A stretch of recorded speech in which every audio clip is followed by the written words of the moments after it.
Okay, so to start off with, Mackenzie, you're through to the fourth round. How does that feel, and how are you feeling about the way you're playing? Feels great. Super happy to be in the second week. Um, really happy with how I'm playing and competing. So yeah, just keep it up. And we're moving to online questions. So, first question, Bill from Inside Tennis Magazine. Hi, Mackie. Can you hear me? Yeah, hi Bill.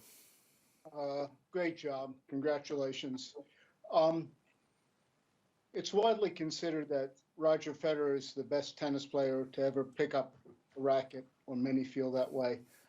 On court just a few minutes ago, Daniil Medvedev compared you to Roger, said your game was like his. You take the ball early, eager to get to the net. How does that feel, brother? Yeah, I mean that's probably the best compliment I've ever gotten. But I mean, far from Roger with all the titles and everything. But yeah, I mean it'll be a tough match against him next. Practiced with him quite a few times, and I've played him a couple times, so I know he's a really tough opponent. How does it feel to be back in the fourth round? And did you ever sense, you've had such a serious surgery. Did you ever sense, Mackie, that maybe you wouldn't get back to the top? Was that a fear? Yeah, 100%. I mean, it really means a lot that my hamstring's back and I got the level back. I mean, honestly, it means a lot because it was a really tough time, and I don't think many people really know, or at least for me, like you don't really, think about that until it kind of happens to you, and then, once you're in it, I mean, I did look through the rankings or people, and, there's a lot of guys that have sat out for that long, but I mean, for me, like that was a major injury, a major surgery, and it was honestly really scary because, I mean, not walking for as long as I did, and I mean, everything that I went through was big, big wake up. So I'm really happy to be back here.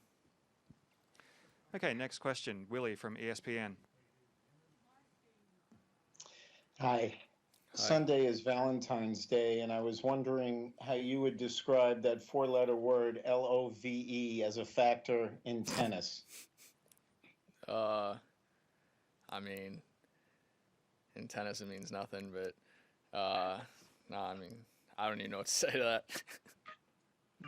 How important is love of the game in being successful at it? Okay. Yeah, I mean, it's extremely important. If you don't love this sport, it's going to be really brutal for you. So for me, I definitely love tennis. This is why I play. This is what I like to do. So I'm really grateful I can make a living doing this, and it's always been a dream of mine. So it's just big love for the game. Okay, next question, Andrew from the ATP. Hey, Mackie, congrats, first of all. Thanks, Andrew.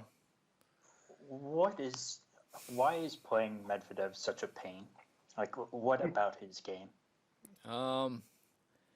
He's tricky, man. I mean, honestly, he makes a ton of balls. I mean, amazing reach. I mean, his serve's really good.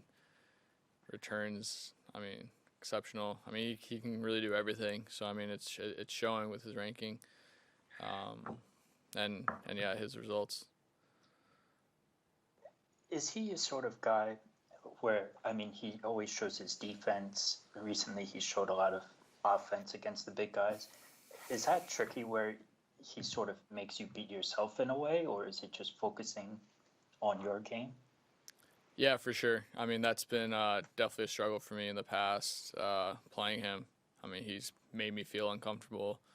But I mean, hopefully I can take all those matches into consideration for my next one, and I'll plan accordingly, and hopefully I can make the best of it. Thanks, Mackie. Thanks. Okay, Howard from the Associated Press, please go ahead.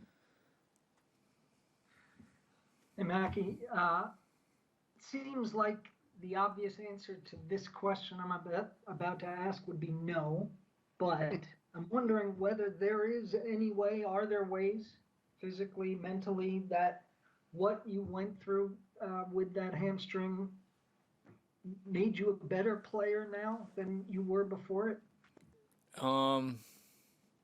Yeah, I mean, I'm just gonna say, yeah, a little bit. I mean, I definitely feel like, with every situation, you have to take the best out of it.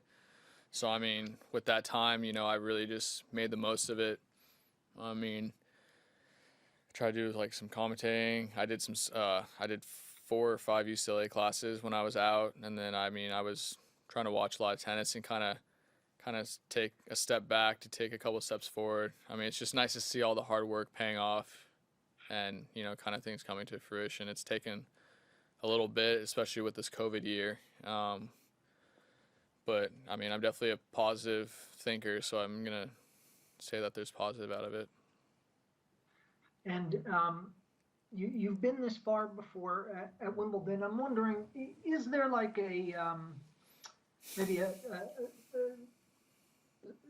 some sort of a significance to the idea of getting to the second week? I mean, it's winning one more match, fourth round versus third round, but is there like I don't know, an extra boost, an extra sense of satisfaction of, now I'm part of the back half end of a Grand Slam tournament?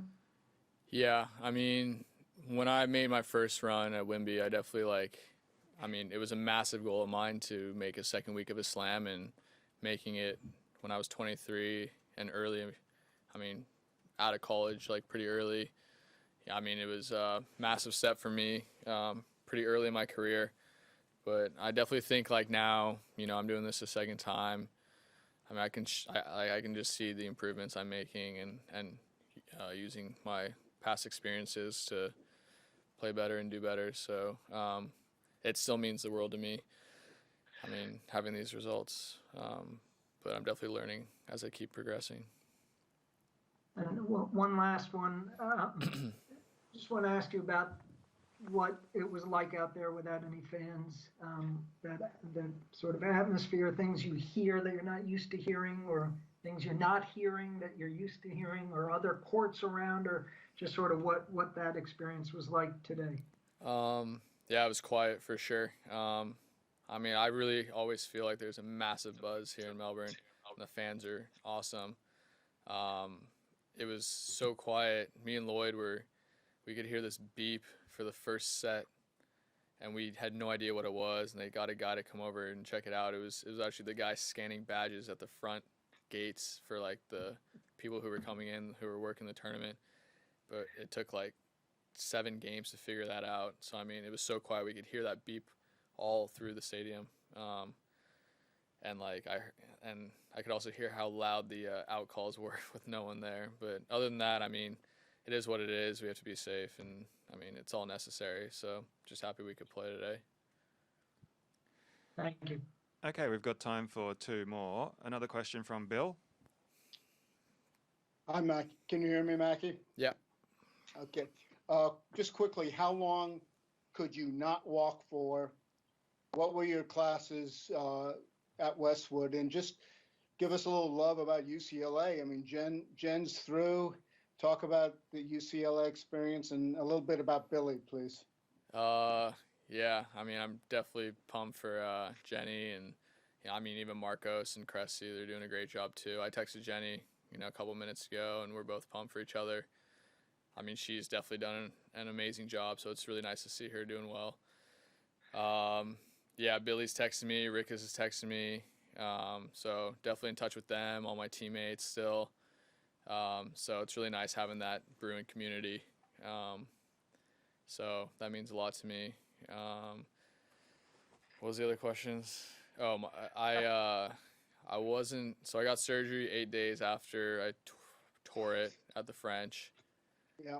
It was, I mean, a last minute decision. It was a very good decision by my physio Wolf and my team in Nona. I mean, we, like 4 hours before at like 2 a.m. we were still deciding if we were going to cut me open or not, and the surgeon decided to at 6 something a.m. Oh. And thankfully we did, because it started growing somewhere else, and it was hanging by a string. So it was just tough to know, because there's so much fluid and other stuff going on in there, and you want to get that surgery done ASAP. So I didn't leave my apartment for like 2.5, 3 weeks, and I didn't walk on my foot. I can't remember exactly how long. It might have been 8 weeks. Wow. Or 6, and then it was like you can go 10% on the right leg with crutches, then it was 20%, Wow. then it was 30%, then 50, 80, and then walking without crutches, and it was 1 pound weight, 2 pounds weight, 3 pounds weight, and that's each week. So it was really slow, Wow. but then it started progressing faster. And then I'm a poli-sci major and a film and TV minor, so I finished all my poli-sci operatives. I did a film course, maybe 2 film courses, and then I only have my language and 2 film classes left to graduate. You ever talk to CC about your injuries and all the heck she went through? Yeah, because we both live in Nona, so I know she's taking classes too with Indiana University. But yeah, I mean, we talk about it. We're definitely close in Nona. Well, Oh, what's your favorite movie? Sorry, what? As a film student, who's your favorite movie or your favorite director? I like Will Ferrell. I like Step Brothers. I like comedies.